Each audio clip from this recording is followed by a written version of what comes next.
Greetings, Ventures. This is Lorne, your guild advisor, back at it for my review on DanMachi Season 4, Episodes 19 through 20, with my source reader perspective as someone who has read the light novels already. What did I think about the anime adaptation?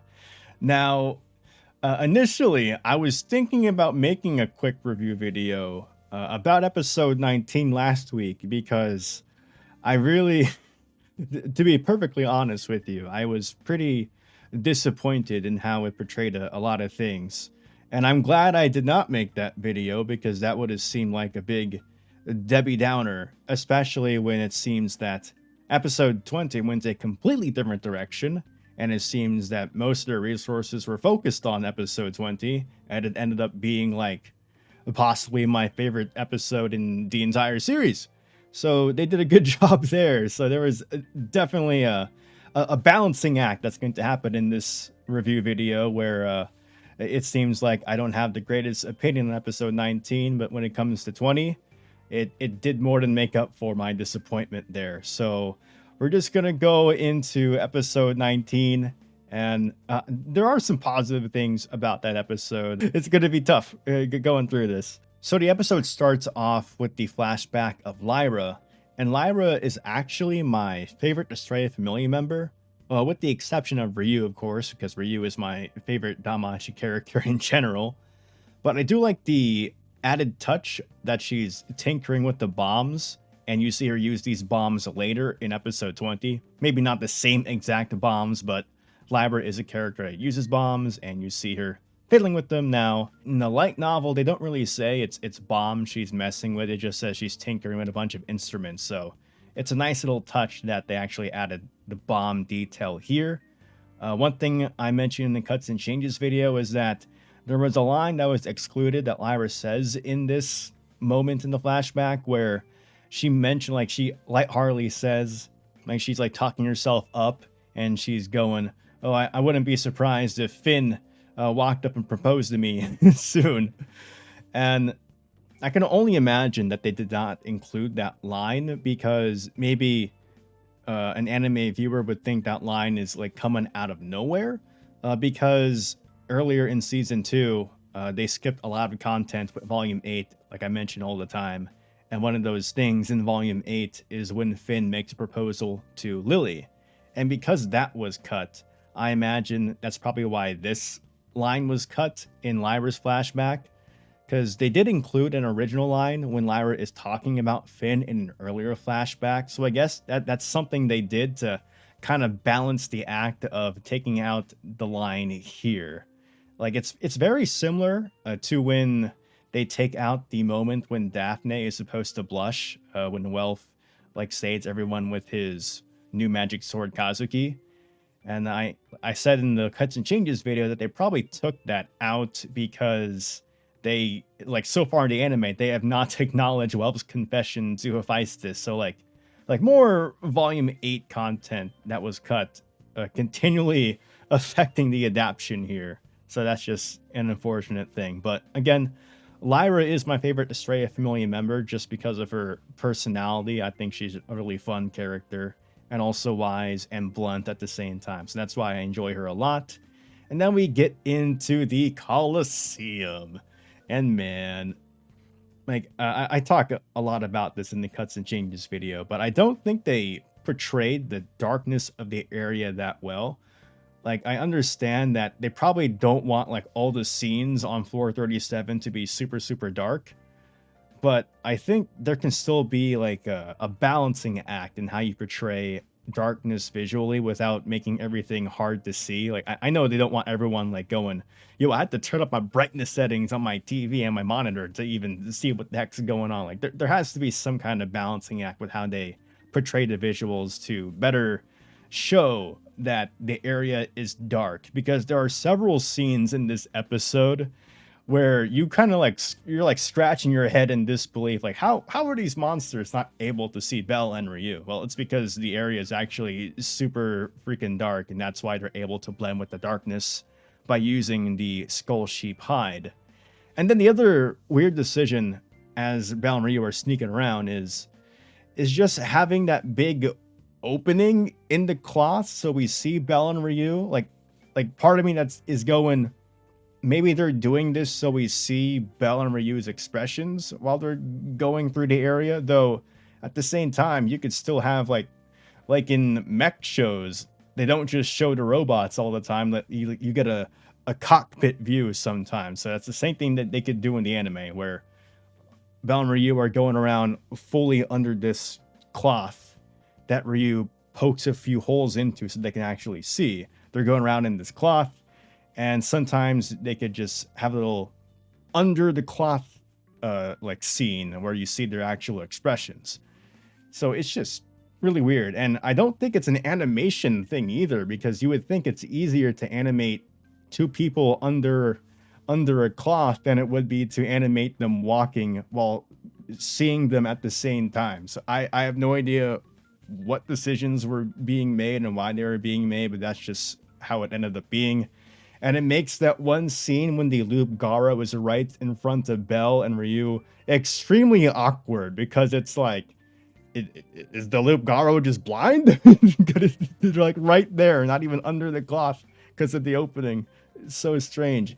And this is one time where, because in the anime, the monsters have glowing eyes. That's not something that's actually in the light novel. It's an anime thing for all the monsters to have glowing eyes. And did you just think about how creepy it would be to have like a scene where you get like Belle's first person perspective looking through the holes in the cloth, and all Belle sees is like the red eyes that loop Garo? Like, that's a wasted opportunity of something they could have done because of the anime original thing where the eyes are glowing. So again, just weird decisions visually here. Now, I don't want to like just make a big video of me complaining about everything about episode 19. So the things I did like, I did enjoy the sound design overall. I think a lot of the sound effects and the ambiance in general was very well done. And also the background art looked pretty good to me as well.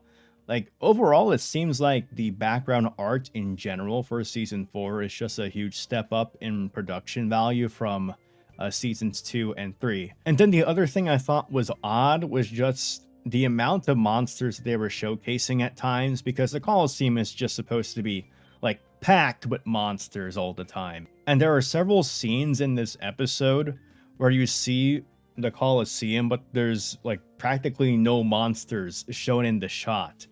So I understand that it's probably really hard on the animators to constantly draw monsters everywhere. But at the same time, as I watched the episode, it seems like they've made 3D models for pretty much all the monsters that appear on floor 37.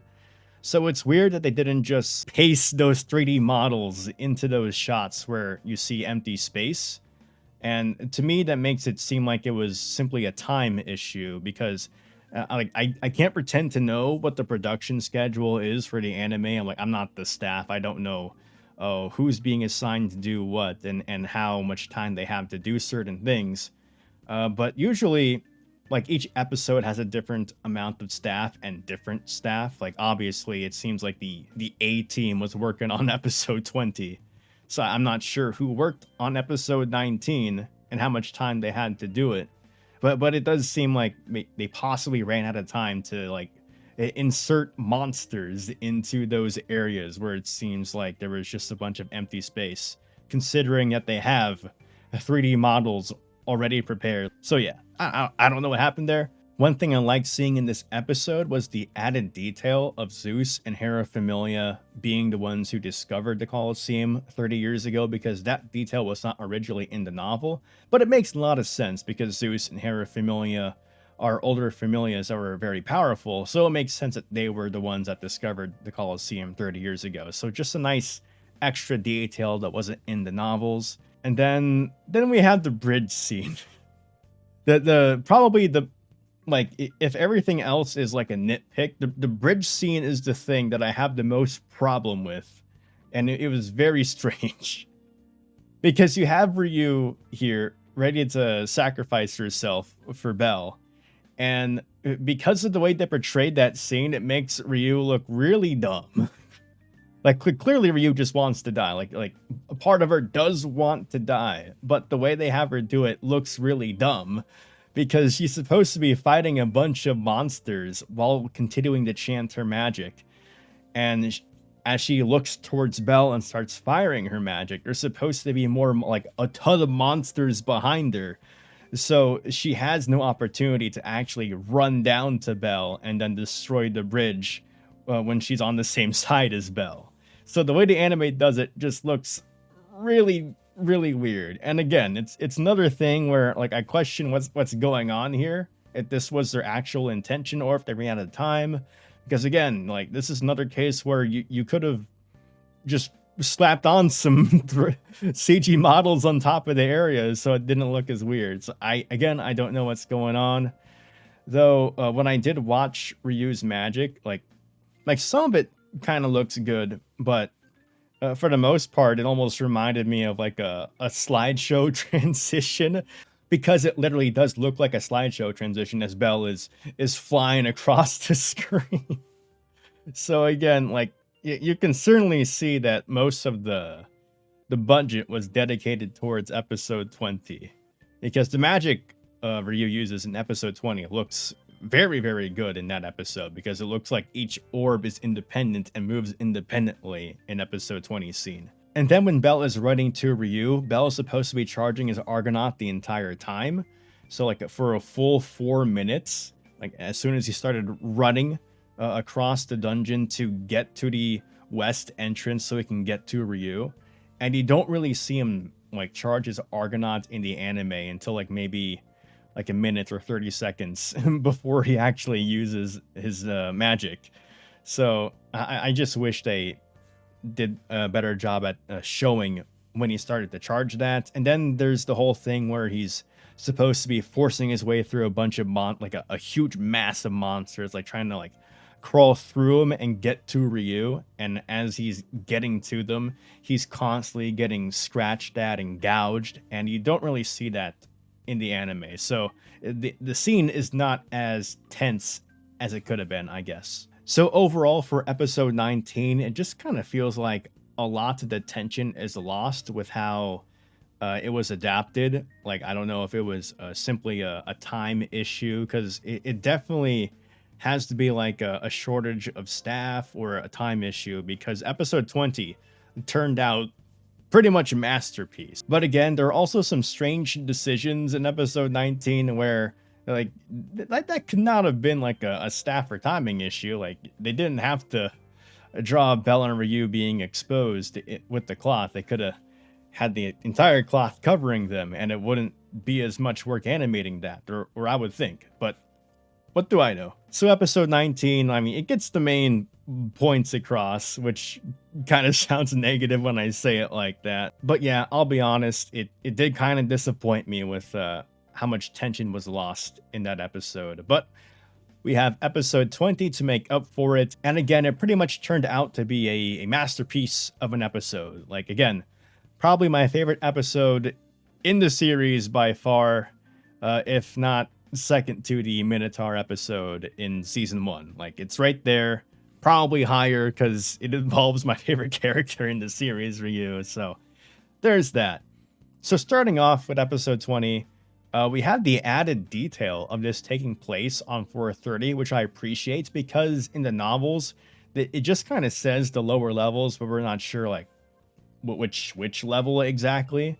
So by saying 430, we have a confirmation that the Juggernaut that Estrella Familia fought is stronger than the one that Belle fought in the Water Capital, because 430 is lower, and a Juggernaut's power is based on the floor it is spawned on. So the lower the floor, the more powerful the Juggernaut. And before I get too ahead of myself, I should mention that you know you're in for a good time when both the opening and ending visuals are skipped in the anime for more episode time, because that's just a conscious decision that says we need to make sure that we have all the episode time we need to make sure we include everything we want to include in this episode, and they absolutely did it. And in this episode, I did enjoy a lot of the color palette changes that were used throughout the different environments, because it kind of sets up a different tone. And I love the colors that were used, especially in that scene between Estrella and Ryu, because like purple is one of my favorite colors. I don't know if you could tell, but I thought it looked good, and I'll talk about it a bit more later. And we finally got a pretty good portrayal of Juggernaut's speed in this episode, because that was something I kind of talked about towards the end of the first half of season 4, where I said like they didn't really do too good of a job on displaying how fast Juggernaut was, but you see that a lot more in this episode. Like, oh my, yes, Juggernaut is super fast. Like, it's bouncing all over the environment and catching them off guard, and they're dying within seconds in this episode. And that's something else I also enjoyed in this episode, like how detailed the depths are. And that sounds really weird to say. I really enjoyed watching them die. That sounds really bad, but I like the added detail that we get that wasn't in the novels, because you see Asta fighting in the anime. She's losing an arm. She's still desperately trying to fight to survive. Like, that's something that wasn't detailed quite that much in the novel. And then we have these graphic depictions of Rihanna and Celti's magic being reflected back at them. You see Rihanna like screaming out in pain as she's burning in her own flames. And then you have Celti like just fried to a crisp by her lightning. And you have that little detail of Lyra also getting hit by that lightning. And I also enjoyed that because, again, in the novel, like, we knew that Lyra's eyes got scorched by the magic reflection somehow, but we didn't know like specifically like whose magic was reflected and how it happened exactly. So I'm glad we got to see that detail. Not trying to be punny there, because Lyra can't see now. Oh god, this sounds terrible. We also got Elise getting stabbed from the back, because that was also something not in the novel, because in the novel, it mentioned that Elise was a bit injured, but we didn't know how injured she was. She was straight up backstabbed and is still standing. So Elise is a beast. And we have the insert song, which I love. I was listening to the insert song on repeat while working on the cuts and changes video a lot. So I like it a lot. It adds to the emotion of what's happening, much in part because Saori Hayami, Ryu's voice actress, is the one singing the insert song. And I also want to mention that I also like retweeted this on Twitter, but I will also link in the video description the music video for Not Meet Doubt if you want to hear the whole song without seeing people die in the episode and hearing those sound effects, if you just want to listen to the song. And speaking of Saori Hayami, I enjoyed her voice acting in this episode so much, because throughout the entire episode, I think she was able to portray Ryu's emotions perfectly the entire time. During the time when Ryu is watching Estrella Familia die one by one, when she's freaking out, and also during her narration, also when she's arguing with Belle later in the episode, and also towards the end of the episode when she's screaming out Belle's name. Like, all of that just done perfectly. Like, there's a reason why Saori Hayami is my favorite voice actress, and to be honest, I at this point I really don't expect anything less than perfection from her, because she's just an amazing voice actress, and she's just the perfect person to be Ryu, especially for scenes like this. Like, it's incredible. I love it. And while the remaining members of Estrella Familia are making their preparations to do their final attack on Juggernaut so Ryu can get out alive, Elise tells Ryu to make her ideals come true. And that's not something that was in the novels, but I do like that addition, especially because, as Belle points out later in the episode, Ryu does live up to some of those ideals. And also, the entire time, Ryu is taking care of Belle. And of course, we had that little flashback when Elise says those who can keep their ideals are the people we call heroes. And of course, later in the episode, we have Belle call Ryu a hero, and on the other side, Ryu is helping Belle, who is supposed to be the hero of this story. So I like how those things are coming full circle there. And as for the final attack on Juggernaut, I did enjoy the attention that they brought to Juggernaut's missing arm after Lyra blows it off with her bombs, because that was a detail that they didn't really focus on with Bell's fights against Juggernaut when he blows off the right arm using Argo Vesta. They never really bring attention to that arm, and the one time you can make it out pretty well in the anime is when Jura is throwing that collar at the Juggernaut, and then you do see, if you look closely, that his right arm is missing. But they actually bring attention to this detail during this fight with the Strea Familia, which I enjoy. And then it's the same thing when Kaguya takes out Juggernaut's leg, so his mobility is hurt. Like, Bell does a similar thing in episode 11, where he like kind of smashes the reverse knee joint of the Juggernaut so he can't bounce around and move as fast. But they don't really bring attention to it that well during that fight. But it seems like they're doing a better job now when it comes to making sure that we're focusing on the right details during the fights. So it's making me more and more optimistic for the finale to season 4 as we get closer and closer to it.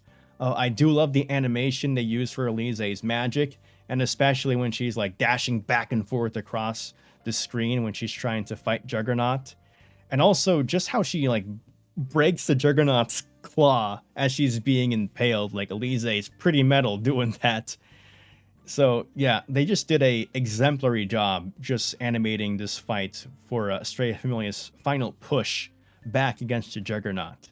And another detail I love is when Ryu finally uses her magic at Elise and Juggernaut, and as it explodes, you see Elise kind of fade out into black and white, and that was a very good way to like portray how it's described in the novel, because it kind of says that Elise like blended into like a white light or something of that nature. So very good job there. And also something that made my eyes start to water. My eyes watered 2 separate times in this episode.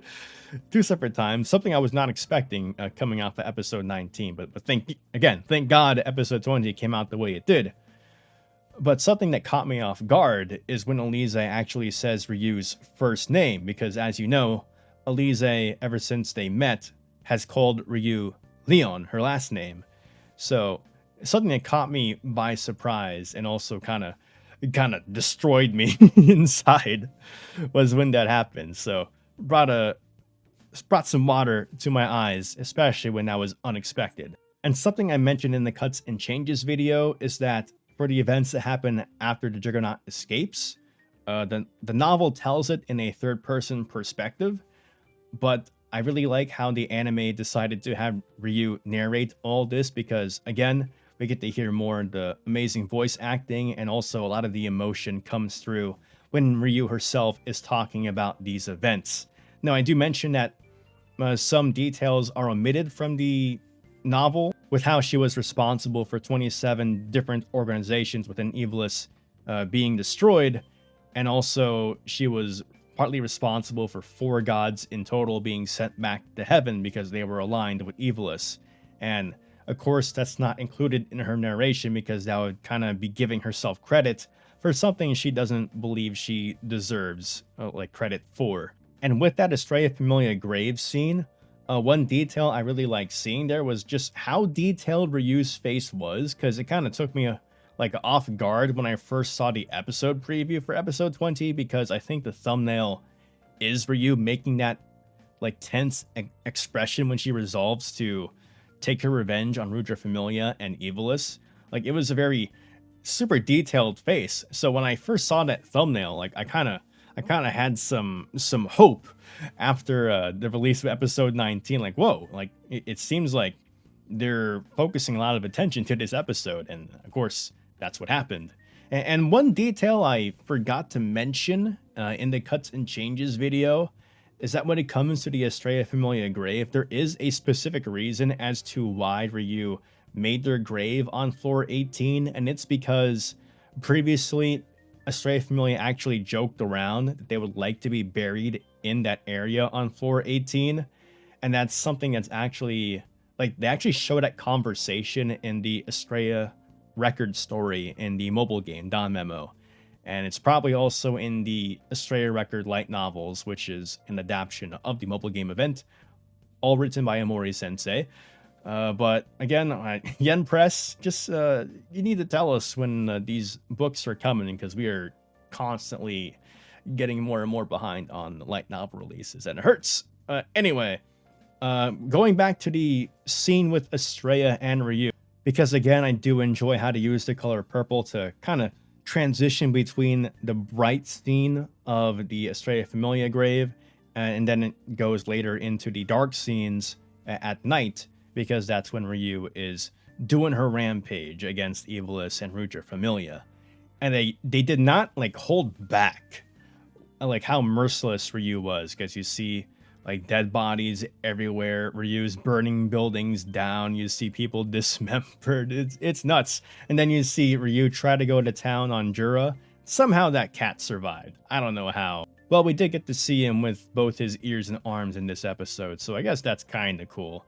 The cool thing, though, is that we got a design for Rudra, which obviously I was expecting to see him, but he definitely does look like a villain with how he was designed here. And then we have Ryu finally regain consciousness, and Belle is digging her out of the rubble.